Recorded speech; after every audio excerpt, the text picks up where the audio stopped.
Hi, my name is Brett, and this is a show and tell video of Blaster Master Zero for Nintendo Switch. Let's get right into it. So, as you can see, I'm about 2.5 hours into the game. I'm in Area 4, and yeah, I want to show off what the deal is with this game. It's been pretty enjoyable to play so far. Very much a retro throwback to the original game on the NES, which I haven't played, so this is a new world for me to explore, so I don't really have a good point of reference other than, yeah, it looks like a retro game with lots of pixel art and chiptune music, which I'm very much into. Right now, I'm in a top-down segment where, so the game, the unique aspect of the game is that it switches between top-down and side-scrolling, and when you're side-scrolling, you're in your tank, the Sophia 3, I think it's called. And when you're top down, you're the normal character. I think his name is Jason, or I don't know, he has a very generic name that I can't remember. So yeah, part of the challenge in this area is I'm getting washed away by the waves, and I need to be on higher ground by the next time that rolls around. But I'm going to try to be patient and beat it, but I can't, so I'm losing health. But yeah. So a lot of the game, you know, it switches between top-down and side-to-side. I think it actually works pretty well. Top-down feels pretty fun. You can change your weapons, which is, so that pink bar in the upper left of the screen, you see the yellow bar. Yellow bar is my health.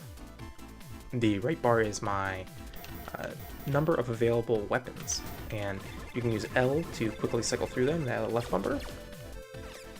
And then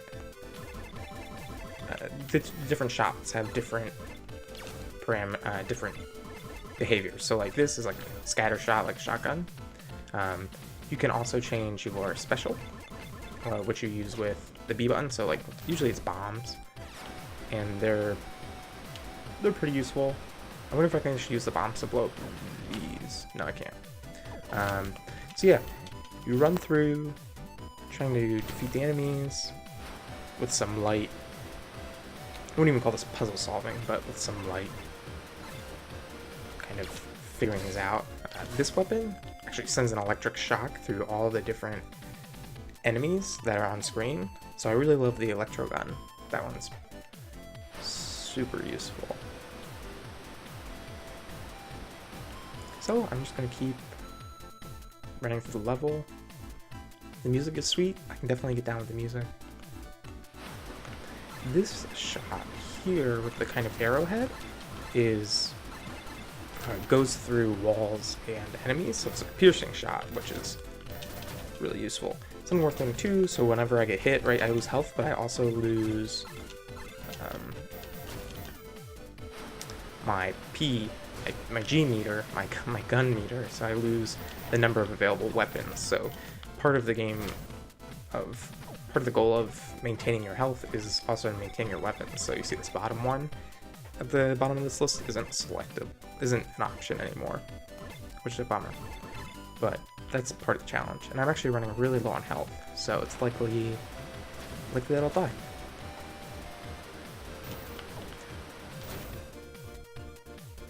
And so you control the D-pad or the analog stick, and you can use the right bumper to maintain your direction, so you can kind of strafe. And strafing is really useful, especially in this section, which we're going to see here. Oh no. Yeah, so I just died. Oh good, I just hop right back there then.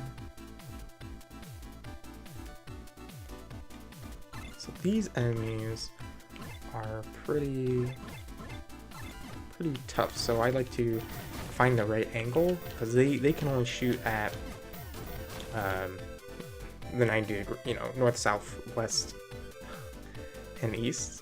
I guess up, down, left, and right. But I can shoot at an angle, so I'm able to take care of them pretty easily, which is nice. But yeah, I'm not doing so well. I just died.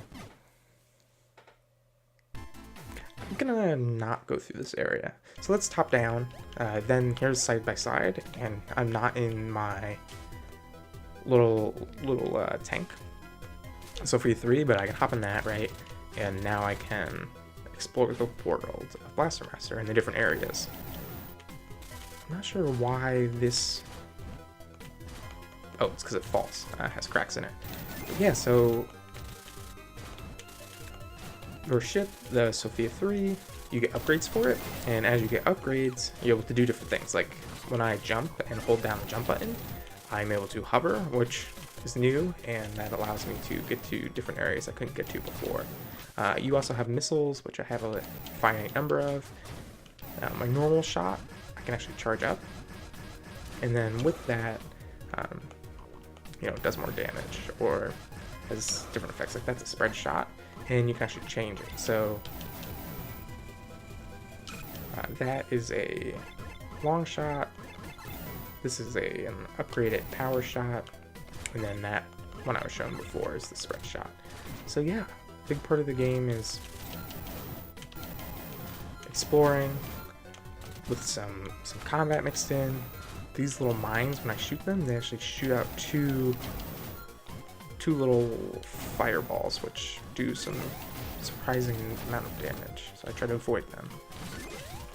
But yeah, the basic loop of the game is to explore, upgrade Sophia. There's light story elements.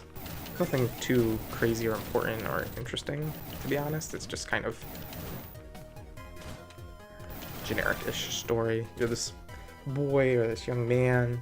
You have this frog that you get, and the frog goes missing, so then you go to look for your frog and you find a tank. And then we actually recently, the characters found this young girl, and she is, you can actually talk to her right over here, Eve. So you play as Jason, that's right. Gathering around the glacier area. You can kind of check in with her, almost like Metal Gear Solid, to get some more info about what's going on. The reason why the game has these black bars on the side, which this screen is not a good example of that, is because I think the game is just an up-res version of the 3DS. So, right, I'm playing this on Switch. It's also available on 3DS.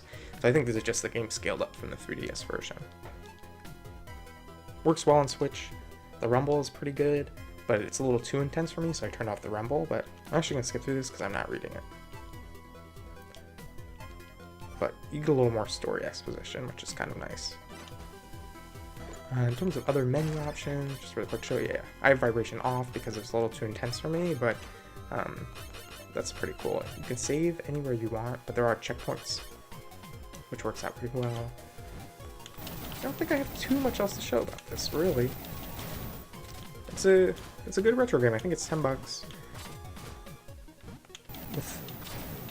Without many games on the Switch like this right now, it's pretty fun to have something to play. I'm not sure how long it's going to be. You can probably look that up online. I bet you it's, I don't know, less than 10 hours long.